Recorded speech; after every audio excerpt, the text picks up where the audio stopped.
अब सूत जी कहते हैं, ऋषि हो, तुमने बहुत ही सुंदर प्रश्न किए हैं मानव मात्र के कल्याण हेतु। जीव मात्र का परम धर्म भगवत भक्ति है। जीव मात्र का उद्देश्य भक्ति कैसी हो? अहेतु की अप्रतिहता, माने निष्कपट और निष्काम भक्ति होना चाहिए। यदि ऐसी भक्ति हमारे भीतर जागृत हो गई तो जनयत्यासु वैराग्यम ज्ञानम च यद हेतुकम। भक्ति यदि आपके भीतर सच्ची है तो ज्ञानम वैराग्यम च आसु जनयति। आपके भीतर ज्ञान और वैराग्य का अपने आप ही जन्म हो जाएगा। भक्ति के ही तो बेटा है ज्ञान और वैराग्य।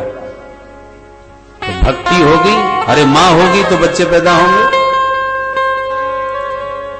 पर मां का मातृत्व तभी पूर्ण होता है जब पुत्रवती बने।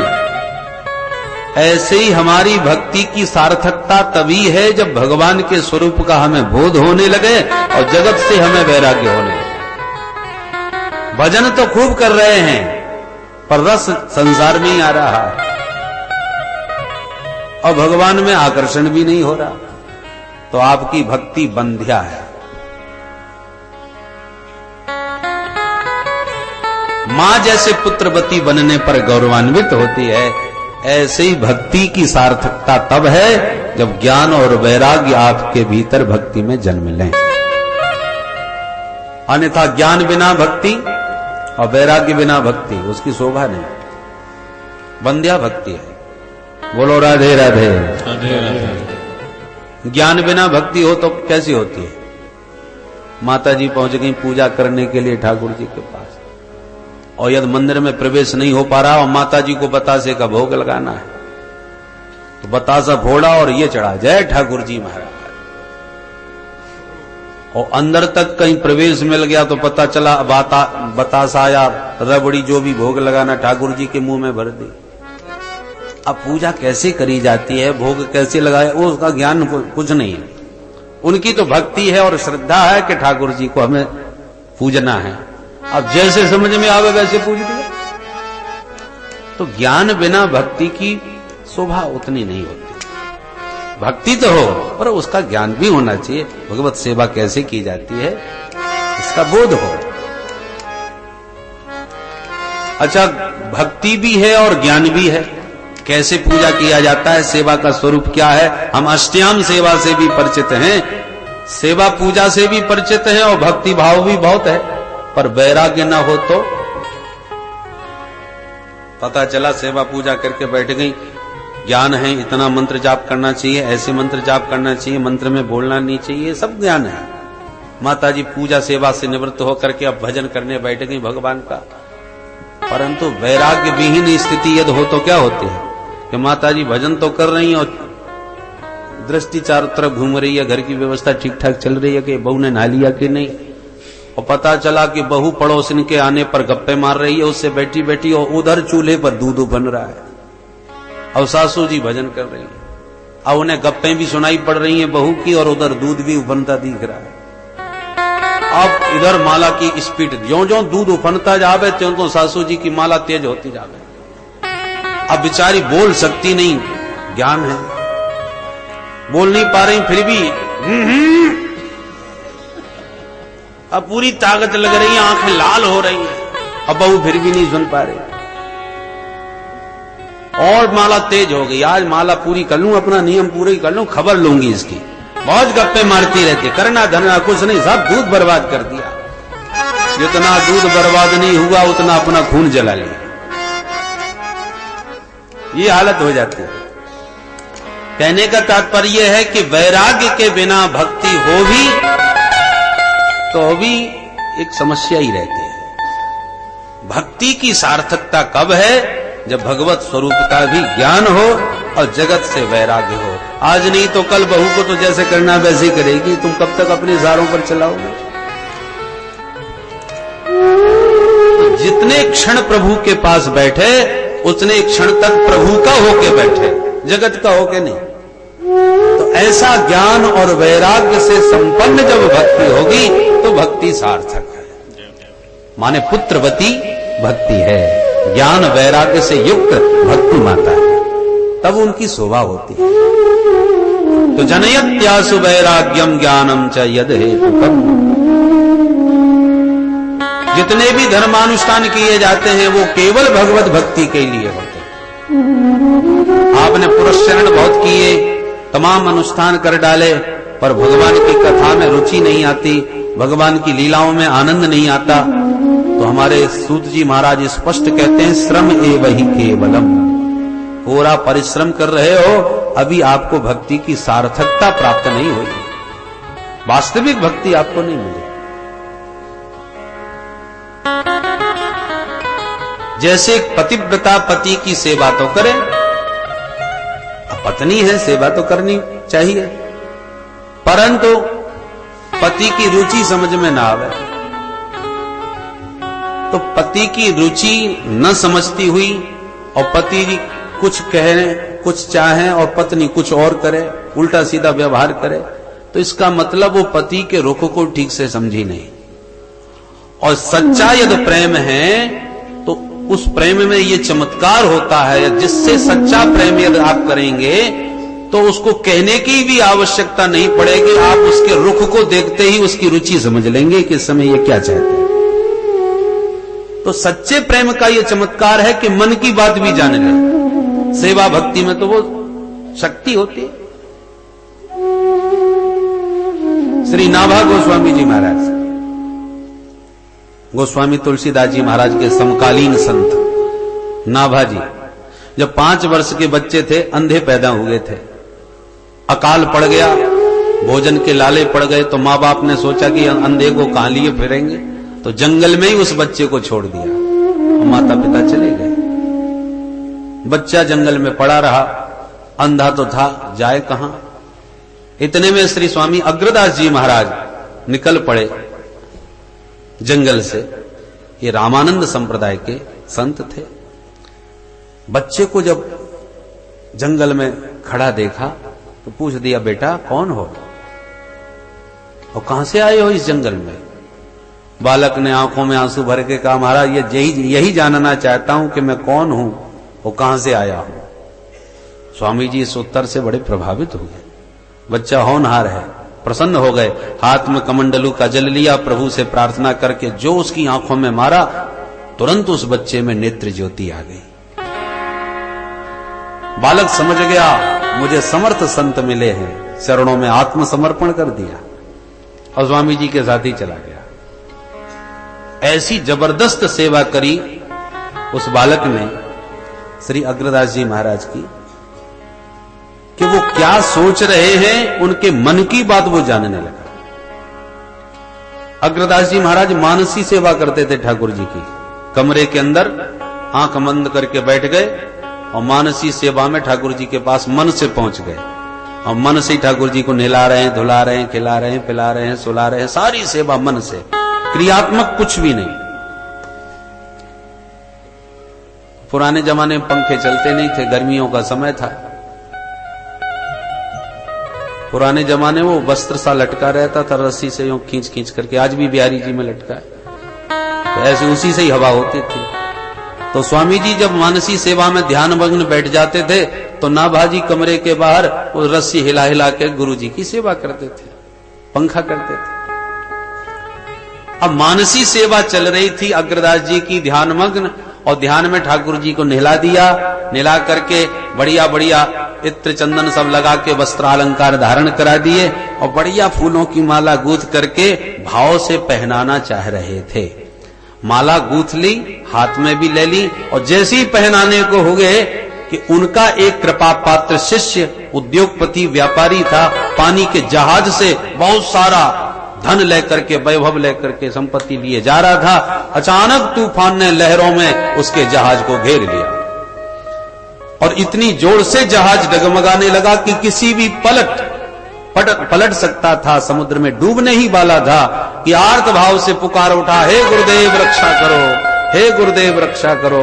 आर्त भाव से जब गुरुदेव को पुकारा तो गुरुदेव का हृदय हिल गया और माला लिए जो ठाकुर जी को पहनाने को बैठे थे भाव में, वो माला नहीं पहना पा रहे, दुविधा में माला लिए ही बैठे रह गए, भाव में आंख बंद किए। गुरुदेव दुविधा में हैं, ये बात नाभाजी बाहर बैठे बैठे जान गए, और किस दुविधा में है वह भी समझ गए। तुरंत प्रभु से प्रार्थना करी नाभाजी ने, हे प्रभु, गुरुदेव की इस पंखा सेवा से जो भी मुझे फल प्राप्त हो रहा है, सुकृत पुण्य प्राप्त हो रहा है, वो पुण्य मैं अपने गुरुदेव, अपने गुरु भाई को प्रदान करता हूं। मेरे गुरु भाई का वह संकट टल जाए, वो तूफान शांत हो जाए। ये संकल्प नाभाजी महाराज ने किया कि तूफान एकदम शांत हो गया।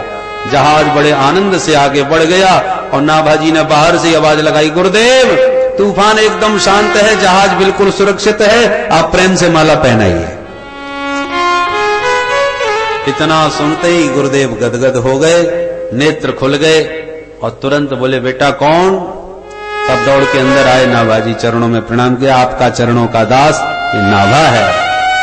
बोले, वाह बेटा, मैं इस समय मन से भी क्या सोच रहा हूं वो तू जानता है। तुझे संत सेवा से वो दृष्टि प्राप्त हो गई जो आज तक हम लोग भी ठीक से नहीं देख पाए, वो तू देख रहा है। इसलिए बेटा तू सिद्ध दृष्टि को प्राप्त कर चुका है। अब मेरी आज्ञा है, तू कलयुग में हुए भक्तों का चरित्र लिख, क्योंकि सतयुग द्वापर त्रेता के भक्तों के चरित्रों से तो शास्त्र भरे पड़े हैं, और कलयुग के प्राणी यही सोचते हैं कि प्रहलाद जी हुए थे सतयुग में, तो उस युग में भगवान आया करते थे। हम तो कलयुग के प्राणी हैं, भला हमको भगवान कैसे मिल सकते हैं? तो कलयुग में किसको कैसे भगवान मिले, उन भक्तों का चरित्र तुम लिखो। नाभाजी बोले, गुरुदेव, मैं पढ़ा लिखा कुछ हूं नहीं, आपके चरणों की सेवा के अतिरिक्त कुछ जानता नहीं, क्या लिखूंगा, कैसे लिखूंगा? स्वामी जी बोले, जब तू मेरे मन की बात जान सकता है बेटा, तो जिस चरित्र को तू लिखने बैठेगा उस चरित्र नायक के मन की बात भी तू जान जाएगा। जिसका चरित्र लिखेगा वही चरित्र तेरे सामने प्रकट हो जाएगा। ये मेरी आज्ञा और आशीर्वाद है। तब नाभाजी महाराज ने भक्तमाल जैसे ग्रंथ की रचना प्रारंभ करी, जिसमें एक से एक सुंदर कलयुग के भक्तों का चरित्र गाया गया है। अवसर मिले तो कभी उस भक्तमाल का आप अध्ययन करें कि इस कलिकाल में भी कैसे कैसे भक्त हो गए हैं, किस प्रकार से उन्हें भगवान की कृपा प्राप्त हुई। अवसर आने पर एक दो प्रसंग कथा के माध्यम से आपको निवेदन करूंगा। कहने का तात्पर्य है कि सेवा और समर्पण में वो शक्ति होती है कि जिसकी हम सेवा कर रहे हैं उसकी मन की गति भी हम जाने। उसी प्रकार जब भगवत सेवा करोगे और सच्चे मन से भक्ति भाव से करोगे तो इसमें बिल्कुल भी संदेह नहीं कि जगत से विरक्ति और गोविंद में अनुरक्ति अपने आप ही हो जाए। बस भक्ति सच्ची होना चाहिए, दिखावटी नहीं। भक्ति में दर्शन की उत्कंठा हो, प्रदर्शन न हो। तो जनयत्यासु वैराग्यम, तो निश्चित रूप से जगत से वैराग्य होगा और भगवान से अनुराग होगा। मेरे तो गिरधर गोपाल दूसरों न को। गिरधर गोपाल जब मेरा लगने लगे तो दूसरा अपने आप ही दूर हो जाएगा। ये भक्ति का चमत्कार है, भक्ति के पुत्र है, ज्ञान और वैराग्य। मानव जीवन का उद्देश्य ही भगवान से अनुराग करना है। जीवन का लक्ष्य क्या है? तत्व को जानना। सूत जी स्पष्ट कहते हैं, बहुत काम कर लेना जीवन की सार्थकता नहीं है। एक गधा जिंदगी भर कितनी मेहनत करता है मालिक के लिए, कितना कितना बोझा ढोता है, और बोलो मालिक ने कभी धन्यवाद दिया है? वाह बेटा, तूने मेरे लिए इतना समर्पण किया, अपना जीवन मुझे झोंक दिया। किसी गधे को कोई धन्यवाद नहीं मिला। जब मिला तो दो डंडे ही मालिक के खाने को मिले, और काम का नहीं रहा तो धक्का मार के और भगा दिया। उस समर्पण और उस मेहनत का क्या फल मिला? इसलिए बहुत कर्म कर लेना जीवन की कुशलता नहीं है।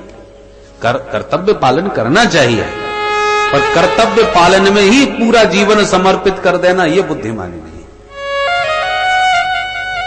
परम लक्ष्य को मत भूलो। परम लक्ष्य क्या है? भगवत प्राप्ति, उस तत्व को प्राप्त करना, समझना।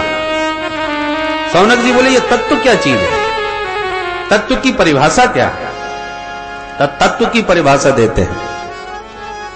वदन्ति तत्तत्त्वविदः तत्त्वं यद् ज्ञानमद्वयम् ब्रह्मेति परमात्मेति भगवानिति शब्दते।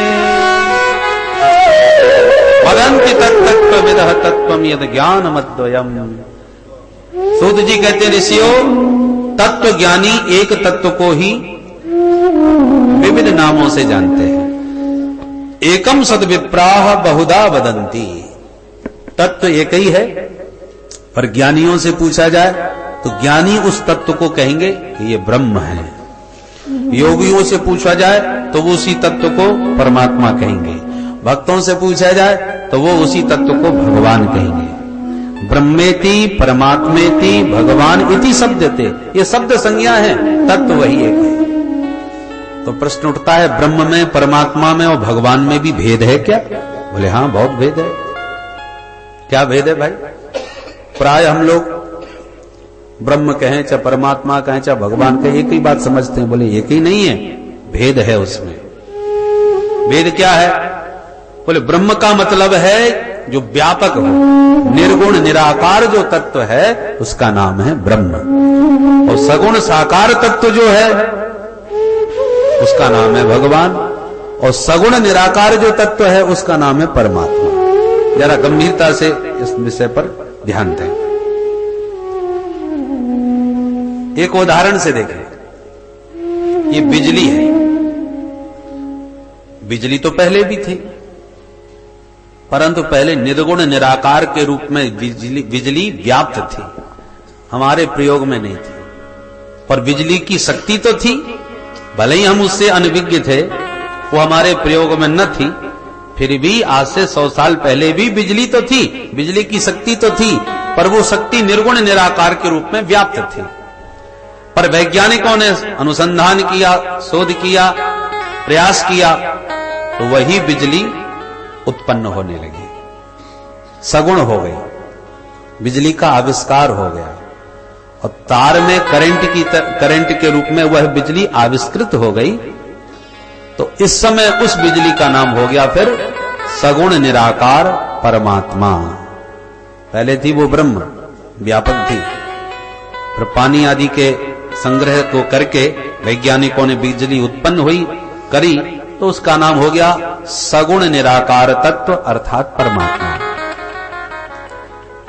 परंतु वही बिजली का तार बल्ब से जुड़ा और प्रकाश देने लग गया, तो वही बिजली अब सगुण साकार के रूप में, एक प्रकाश की शक्ति के रूप में हमारी आंखों के सामने प्रकट हो गई। बिजली वही है, उसमें कोई भेद नहीं है।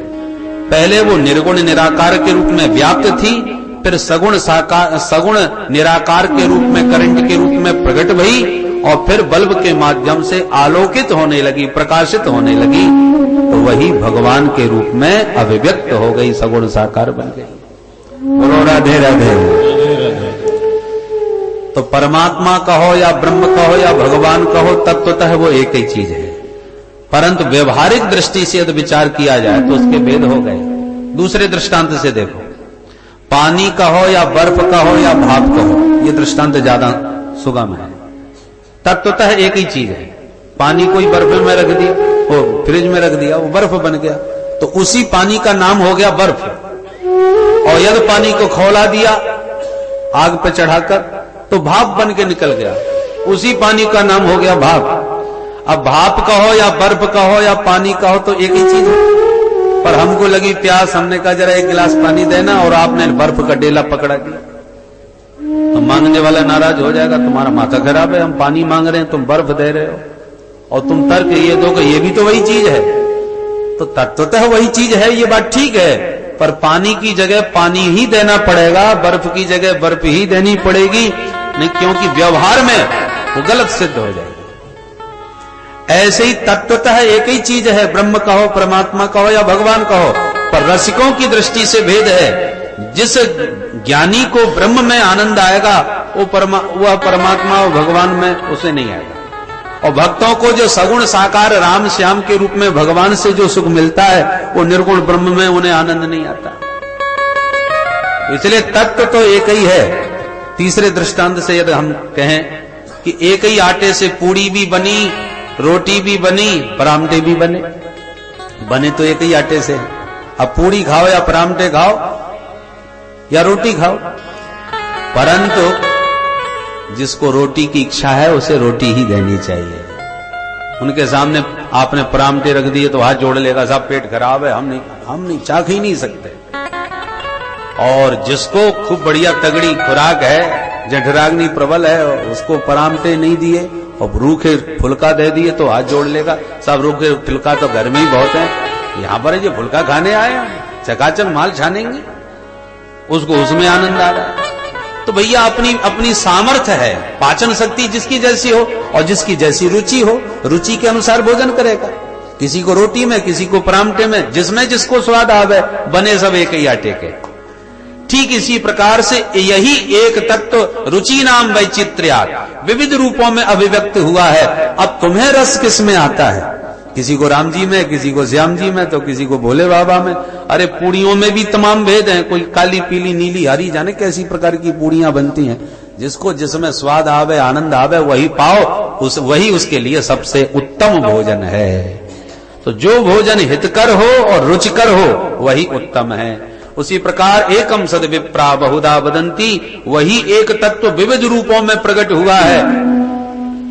इसलिए अनेक होते हुए भी वह एक है, एक होता हुआ भी वो अनेक है। इनमें कोई भेद नहीं है, पर स्वाद की दृष्टि से अवश्य भेद है, क्योंकि सबका स्वाद अलग अलग है। और जितने धर्म हैं उसमें तो एक ही है। अब तुम्हारा मन लगे या न लगे, तुम्हें लगाना ही पड़ेगा। पर हमारे सनातन धर्म में अनेक हैं, जिसको जिसमें रस मिले उसी का आनंद लो, उसी की उपासना करो। किसी को भोले वाले देवता अच्छे लगते हैं तो ठीक है, भोले बाबा शिव की सेवा करो। किसी को चटपटे ठाकुर ज्यादा अच्छे लगते हैं, छल छबीले, तो ठीक है कन्हैया की शरण में आ जाओ। किसी को लगता है कि नहीं मर्यादा में निबद्ध होने चाहिए, ठाकुर जी सरल भी हो, मर्यादित हो, तो ठीक है राम जी की शरण में आ जाइए।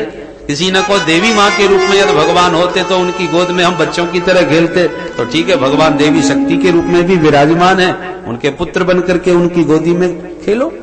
तो भगवान शक्ति के रूप में एक ही है, परंतु नाम रूपों के रूप में अनेक है। और उस तत्व को जाने बिना, समझे बिना जीव का जीवन सार्थक नहीं हो सकता। समझने से क्या होगा? बोले भिद्यते हृदय ग्रंथि छिद्यन्ते सर्व संशया क्षीयन्ते चास्य कर्माणि दृष्ट एवात्मनीश्वरे। उस तत्व को जानते ही तुम्हारे अज्ञान की सारी ग्रंथियां खुल जाएंगी, बुद्धि के सारे संशय भ्रम समाप्त हो जाएंगे और समस्त कर्म बंधनों में से आप हमेशा के लिए विनिर्मुक्त हो जाएंगे। जब तक उस तत्व को नहीं जाना तब तक ये जन्म मरण का बंधन छूटने वाला कदापि नहीं है। और उस तत्व का ज्ञान आपको इसी मानव शरीर से ही हो सकता है, अन्य किसी शरीर में संभव भी नहीं है। इसलिए मानव जीवन की महिमा है। मोक्ष के मार्ग में जो ताला लगा हुआ है, वो ताला मानव जीवन की ताली से ही खुलता है और कोई ताली उसमें फिट नहीं बैठती। इसलिए मनुष्य शरीर बड़े भाग्यमान उस तन पावा। इसकी महिमा इसीलिए है कि मनुष्य शरीर मिल गया है, साधन धाम मोक्ष कर द्वारा। एक अंधा एक भवन में घुस गया, अब भटकता फिर रहा था, निकलूं बाहर कैसे निकलूं। एक ने कहा अरे दीवाल का सहारा लगा लेकर के चल पड़, दरवाजा अपने आप तेरे पास आ जाएगा।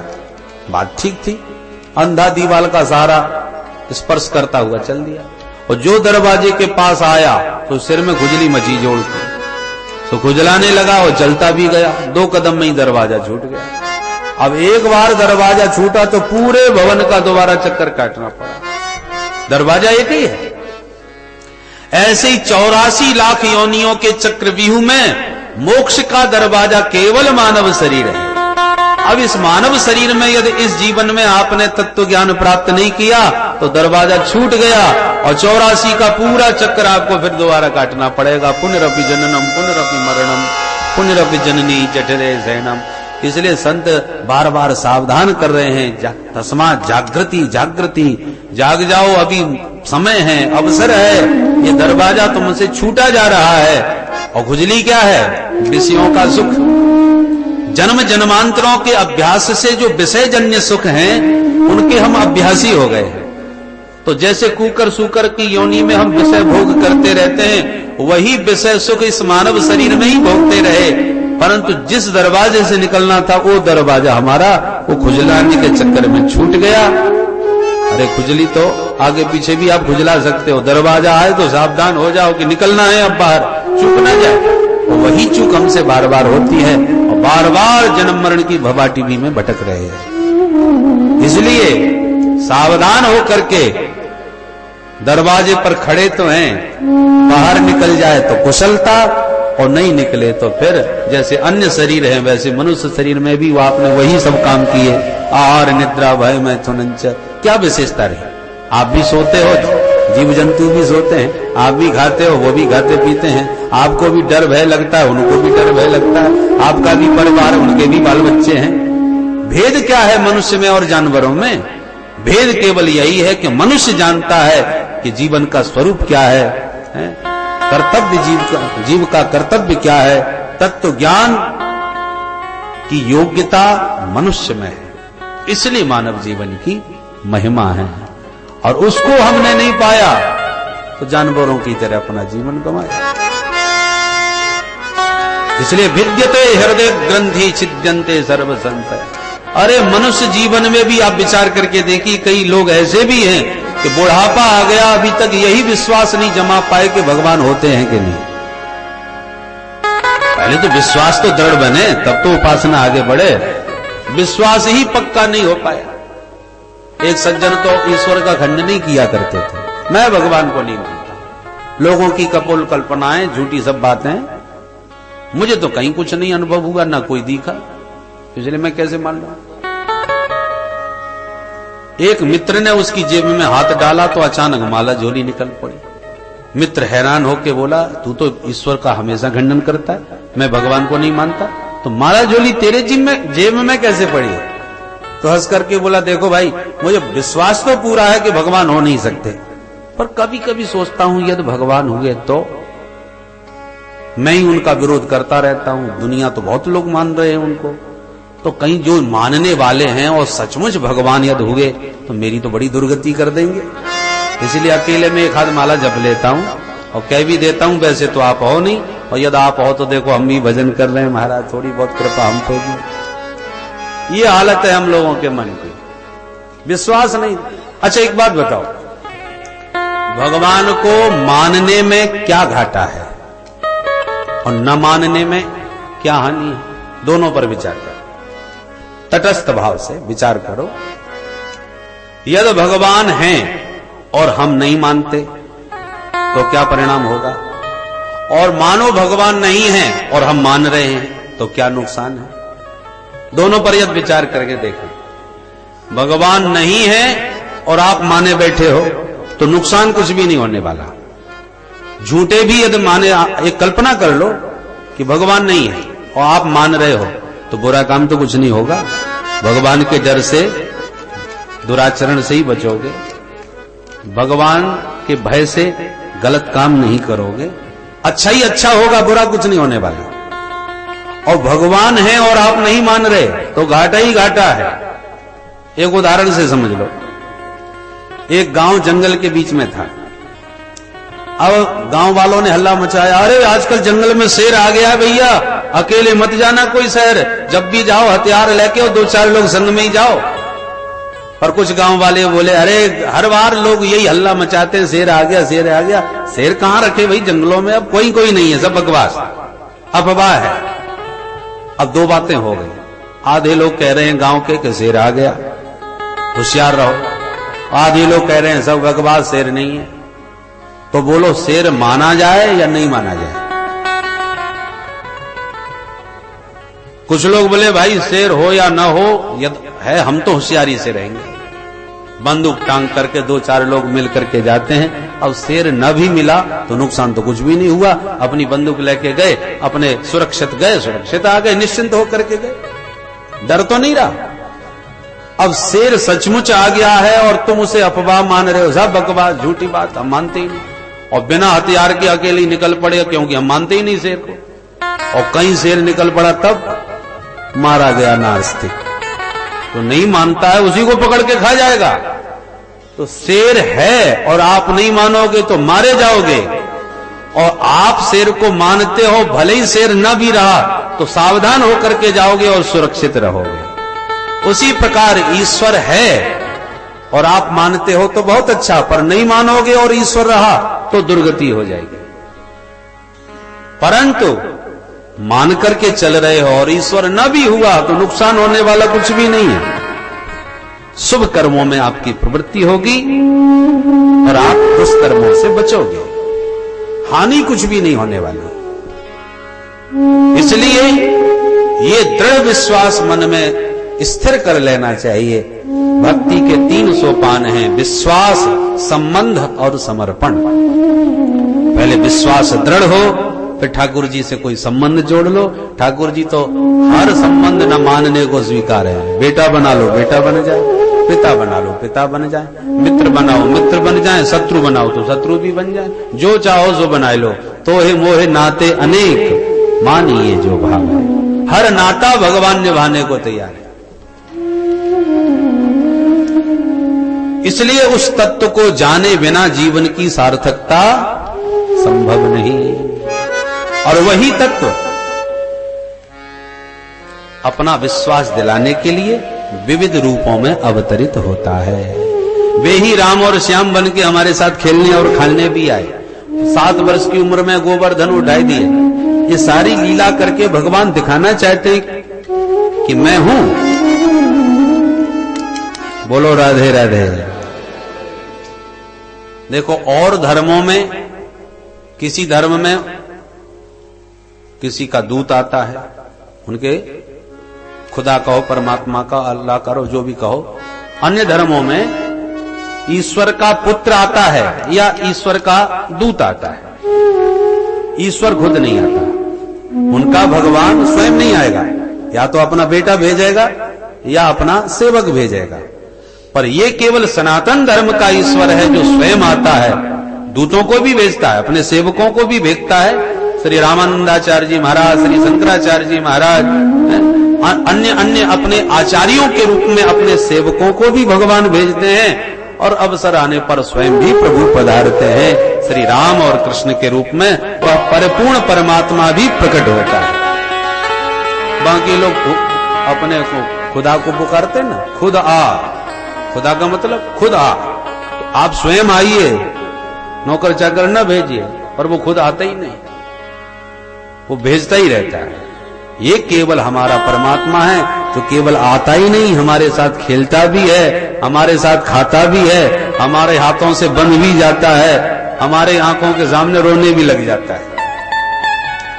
तो एक और तो शेष महेश गणेश दिनेश सुरेश हो जाए निरंतर ध्यावें, इतना दुर्लभ है वो तत्व।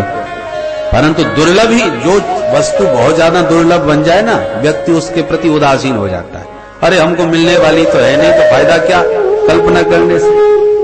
तो जो वस्तु मिलने वाली ना हो, व्यक्ति उससे उदास हो जाता है। छोड़ो, चक्कर में क्यों पड़ो जब मिल ही नहीं सकते। तो पर भगवान कहते नहीं नहीं, हम साथ में आकाश के खुदा नहीं है, हम तो तुम्हारे पास आ भी सकते हैं, तुम्हारे साथ खेलेंगे भी, तुम्हारे साथ खाएंगे भी। इसलिए स्वयं अवतार लेते हैं। अवतार का अर्थ क्या है? अवतरणम, अपनी सत्ता से, अपनी भगवत्ता से जो नीचे उतर आवे, हमारे बीच में खेलने खाने लग जावे, उसका नाम है अवतार। जो भक्तों के बीच में आ जाए, अवतरणम। हम लोग कुएं में गिरे हुए हैं। संसार क्या है? भवकूप। और परमात्मा संसार में उतरे हुए। एक सज्जन कुआं में गिर गए। अब गिरने के बाद रो रहे थे, भैया बचाओ बचाओ, निकालो मेरे को। चिल्ला रहा था।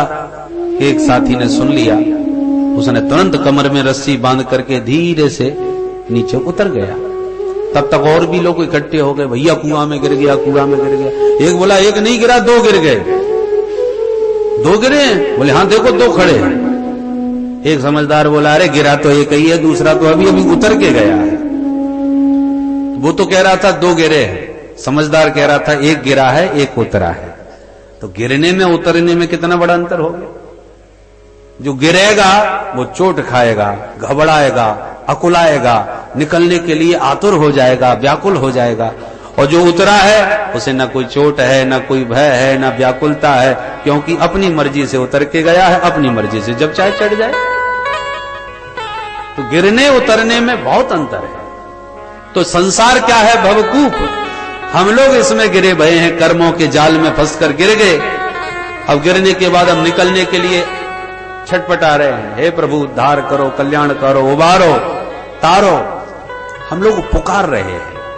और जब जीव बहुत ज्यादा आतुर होकर पुकारता है प्रभु को, तो भगवान फिर उतर के आ जाते हैं। उसी का नाम है अवतार। इसी कुएं में ठाकुर जी फिर अपनी इच्छा से उतर आते हैं, और उतर के आते हैं, जीवों को गले से लगाते हैं और सबका कल्याण करके अपने साथ में इस कुएं से बाहर भी ले जाते हैं। अयोध्या वासिनः पूर्वम यथा रामेण संगता। तो जैसे ठाकुर जी उतर के अपने भक्तों को, जीवों को उबार ले जाते हैं, जैसे वो कुएं में गिरे हुए को उसका साथी हाथ पकड़ के बाहर ले, ऐसे राम जी के प्राकट्य पर गोस्वामी जी महाराज बोले, यह चरित जे गावहि हरि पद पावहि, तेन परय भवतु। यह चरित जे गावहि हरि पद पावहि, तेन परय भवतु। यह चरित जे गावहि हरि पद पावहि, तेन परय भवतु। चरित जे गावहि हरि पद पावहि, तेन परय भवतु।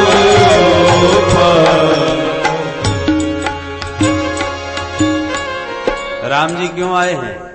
गोस्वामी जी कहते हैं वो इसलिए आए हैं कि सुंदर सुंदर लीला करेंगे। उन लीलाओं से फायदा क्या मिलेगा? मैं निवेदन कर रहा था, रावण को मारने राम जी नहीं आए, तो काय के लिए आए? सुंदर सुंदर लीला करने आए हैं, ताकि उन चरित्रों का चिंतन करके, गान करके, वर्णन करके भक्तों का चित्त भगवान के चरित्रों में लगे, उनके चरणों में लगे। उससे फायदा क्या होगा? बोले जो उनके चरित्रों को गाएगा और सुनेगा, ते न परहि भवकूपा। फिर इस भवकूप में, इस कुएं में वो दोबारा नहीं गिरेगा। राम जी के पावन चरित्र उसके चित्त को अपनी ओर आकृष्ट करके इस कुएं से उन्हें उबार ले जाएंगे। ते न परहि भवकूपा। तो भवकूप में तो गिर गए हैं, अब चरित्रों का चिंतन करेंगे, राम जी के चरित्रों का ध्यान करेंगे, तो निश्चित इस कुएं से बाहर निकल जाएंगे। और ऐसे निकलेंगे कि दोबारा कभी गिरने का अवसर ही ना आवे। ते न परहि, वे दोबारा नहीं पड़ते वो गिर इस कुएं में। तो इस प्रकार से उसी एक तत्व के विविध रूपों में अवतार होते हैं। उनमें 24 अवतार प्रमुख रूप से श्री सूत जी महाराज ने गिनाए। भगवान के कलावतार, आवेशावतार, अवतार के कई भेद हैं, पर परिपूर्ण अवतार केवल श्री राम और श्याम का है। एते चांस कला पुंसः कृष्णस्तु भगवान स्वयं। सौनक जी बोले, महाराज एक बात और बताइए कि जो भागवत आप हमें वर्णन करके सुना रहे हो, इसकी रचना किसने करी? सूत जी बोले, द्वापर के अंत में श्री वेद व्यास जी महाराज हो गए, और व्यास जी महाराज ने जीवों की, कलयुग की प्राणियों की दुर्गति जब देखी तो द्रवीभूत हो गए। ऐसे जीवों का कैसे कल्याण हो? संत त्रिकालज्ञ होते हैं, क्या होगा, क्या हो रहा है, क्या हो चुका, तीनों को प्रत्यक्ष देखते हैं। तो कलयुग के अति मंद प्राणियों का कल्याण करने के लिए व्यास जी महाराज ने एक वेद के पहले 4 विभाग कर दिए, ऋग, यजु, साम, अथर्व। फिर भी आत्मसंतोष नहीं हुआ। पंचम वेद महाभारत की रचना करी, फिर भी संतुष्टि नहीं हुई। तब पुराणों की रचना करी, 17 पुराण लिख दिए, इतने पर भी शांति नहीं मिली। तब नारद जी महाराज प्रकट भये और बोले, व्यास जी महाराज पराशर नंदन, पाराशर्य महाभाग भवतः कच्चिदात्मना परितुष्यति शारीर आत्मा मानस एव वा। हे पराशर नंदन व्यास जी महाराज, आपका चित्त हमें अशांत दिखाई पड़ रहा है, उसका कारण बताऊं? बोले बताओ महाराज। बोले आपने ग्रंथ तो बहुत लिखे हैं पर आपने अपनी योग्यता उसमें ज्यादा दिखाई है। अरे जब तक गोविंद के गुणानुवाद नहीं गाओगे व्यास जी, तब तक आपको शांति मिलने वाली नहीं है। मैं पूर्व में दासी पुत्र था, मुझ नारद को देखा, परंतु संतों के सत्संग से ऐसा संस्कार मेरा जगा कि मैं गोविंद के चरणों का दीवाना हो गया। उन्हीं का भजन करते करते शरीर छूटा तो ब्रह्मा का बेटा बन के इस जन्म में पैदा हुआ हूं। और गोविंद के गुणानुवाद जब गाने प्रारंभ कर दिए तो आज ये नारद जगत पूज्य हो गया। संसार में अव्याहत गति, देवता हो, मानव हो, दानव हो, राक्षस हो, सब जगह मेरी पूजा होती है। यह है प्रभु के नाम का प्रताप। इसलिए व्यास जी आप ही गोविंद के गुण गाओ तब शांति मिलेगी। नारद जी तो कह के चल दिए। व्यास जी ने तुरंत सरस्वती में स्नान करा और अपनी व्यास गुफा में बैठ के भगवान का ध्यान किया। ध्यान करते ही भागवत की भागीरथी प्रवाहित होने लगे। गा उठे गोविंद के गुणानुवाद, व्यास जी गाने लगे और गणेश जी महाराज लिखने लगे। और देखते देखते 18,000 श्लोकों का ये पावन ग्रंथ प्रकट हो गया। बोल भागवत भगवान की जय। अब भागवत जैसे ग्रंथ का दर्शन करके व्यास जी बड़े आनंदित विचार करने लगे, ये किसे सुनाना चाहिए, किसे सुनाऊं, किसे पढ़ाऊं। याद आ गया अपना बेटा सुखदेव, पर वो तो न जाने जंगल में कहां बैठा होगा, कहां ढूंढने जाऊं उसे। तो व्यास जी ने अपने कुछ शिष्यों को भागवत के जगह जगह के श्लोक रटा दिए, 2-4। चेला जंगलों में उन श्लोकों को गुनगुनाते घूमने लगे। अब जहां सुखदेव जी समाधिस्थ बैठे थे वहीं से गुनगुनाता हुआ एक चेला निकल पड़ा और वो श्लोक सुखदेव जी के कान में पड़ गया जो गा रहा था चेला। कौन सा श्लोक? बर्हापीडम नटवरवपु कर्णयो कर्णेकारम् बिभ्रदवासः कनककपिशम्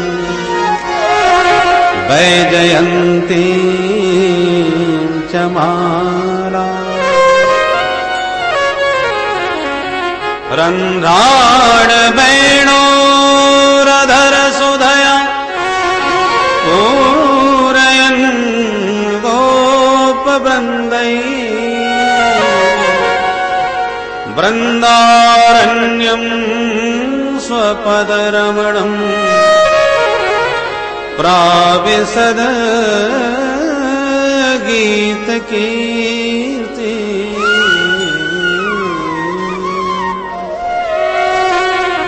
मोर के पंख का मुकुट धारण किए माधव गैया चराते, बैजंती माला को फहराते, लहराते, पीतांबर फहराते,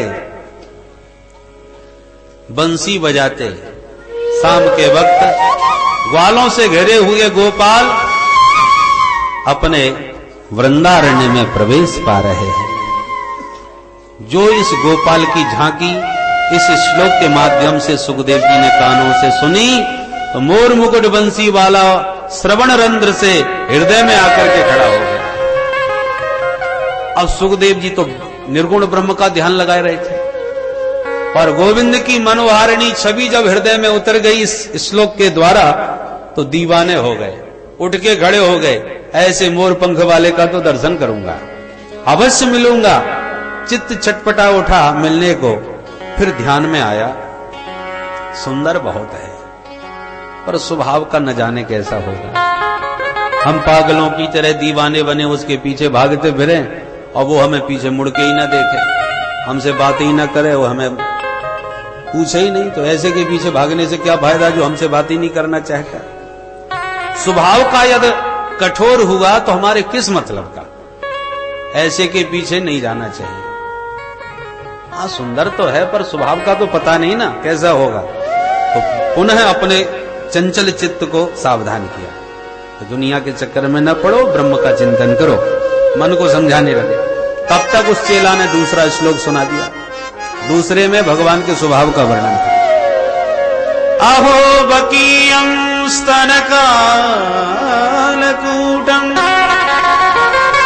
जिघांसया पाय यदप्यसाध्वी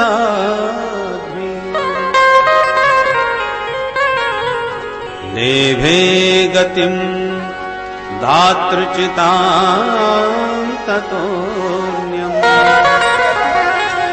कंबादयालुं शरणं व्रजे कंबादयालुं शरणं व्रजे। अहो आश्चर्यम्, इससे बड़ा महान आश्चर्य क्या होगा कि जो कालकूट विष लगाए स्तनों में पापनी पूतना स्तनपान करा के भगवान को मार डालना चाहती थी, विषपान करा रही थी, पर उसके सारे पापों पर पर्दा डाल के प्रभु पुलकित हो गए, प्रसन्न होके बोले, अरे बुरी भली जैसी भी सही, पर काम तो मेरी मैया जैसा कर रही है। कितने प्यार से मुझे गोद में लिया, कितने प्यार से मुझे स्तनपान कराया, ये सारा व्यवहार एक माँ जैसा है। इसलिए धात्र्योचित गतिम लेभे, माँ जसोदा के समान गति उस पूतना जैसी पापनी को भी प्रभु ने प्रदान कर दी। ऐसे परम दयालु की शरण में भला कौन अभागा आना नहीं चाहेगा। जो पूतना में दोष नहीं देख सके वो भला भक्तों का दोष देखेंगे। जन अवगुण प्रभु मानन का, जन अवगुण प्रभु मानन का, जन अवगुण प्रभु मानन का, जन अवगुण प्रभु मानन का,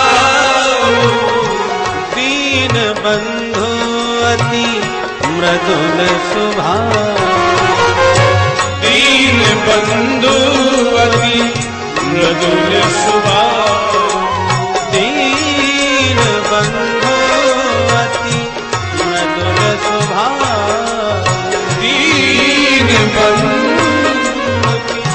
मृदुल स्वभाव, अति मृदुल स्वभाव, अति मृदुल स्वभाव, अति मृदुल स्वभाव, अति मृदुल स्वभाव। दीवाने हो गए सुखदेव जी। वाह, इतना सुंदर होने के साथ साथ इतना दयालु, इतना कृपालु, अब नहीं चूकना चाहिए। हरेर गुणा क्षिप्त मति भगवान बादरायणी। उठ के खड़े हो गए और भागे भागे आए, भैया बड़े प्यारे श्लोक सुनाए, जरा दो चार और गुनगुना दो। चेला बोला, हमारे गुरुजी ने दो ही सिखाए थे, और सुनना चाहो तो चलो गुरुजी के पास। 18,000 श्लोकों का एक बड़ा सुंदर ग्रंथ बनाया है, उसमें ऐसे ही सब सुंदर सुंदर श्लोक हैं। सोई दीवाने सुखदेव जी उस चेला के बहाने दौड़े दौड़े चले आए और व्यास जी के चरणों में साष्टांग प्रणाम किया, उठा करके पुत्र को हृदय से लगा लिया और बोले, बेटा ये ग्रंथ तुम जैसे परमहंसों के लिए ही मैंने तैयार किया है, बैठो। और मन में पुलकित हैं व्यास जी, जो पैदा होते ही भाग गया था, मेरे गोविंद के चरित्रों का चमत्कार है जो चुंबक की तरह उसे खींच लाया। प्रभु का चरित्र सुखदेव जी को खींच कर पुनः व्यास जी के पास ले आया। अध्यगान महदाख्यानम, तब अपने प्रिय पुत्र को व्यास जी महाराज ने सांगोपांग संपूर्ण भागवत संहिता का श्रवण कराया। और भागवत रस में डूबे हुए महामुनि श्री सुखदेव जी एक दिन घूमते हुए इसी पावन बरगद के नीचे बैठे और अवसर पा करके परीक्षित के माध्यम से सारे संसार को वह भागवत सुधारस पान करा दिया। बोलो भागवत भगवान की जय, सुखदेव जी महाराज की जय। तो सुखदेव महाप्रभु ने परीक्षित को कथा क्यों सुनाई, इसका कारण द्वितीय सत्र में सुनाएंगे। ठीक 2:30 बजे पुनः आप पधारिए। आइए मिलकर के गोविंद नाम स्मरण करते हुए वाणी को गिरा। जय सिया राम, जय जय सिया राम, जय सिया राम, जय जय सिया राम, जय सिया राम, जय जय सिया राम, जय सिया राम, जय जय सिया राम, जय सिया राम, जय जय सिया राम, जय सिया राम, जय जय सिया राम, जय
कृष्ण कृष्ण कृष्ण हरे हरे हरे राम राम राम हरे हरे कृष्णा कृष्ण कृष्ण हरे हरे हरे राम राम हरे हरे कृष्ण कृष्ण कृष्ण हरे हरे हरे राम राम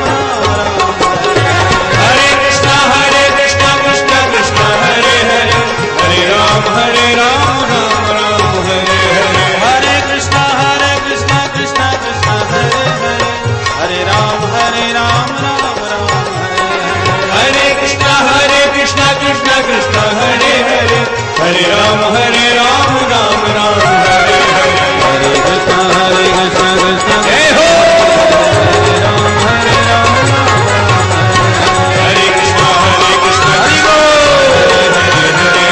हरे राम राम हरे हरे कृष्ण कृष्ण कृष्ण हरि हरे कृष्णा कृष्ण कृष्ण हरे हरे हरे राम राम हरे हरे जय गोपाल जय जय राधा रमण हरि गोविंद जय गोपाल जय जय राधा रमण हरि गोविंद जय जय सिया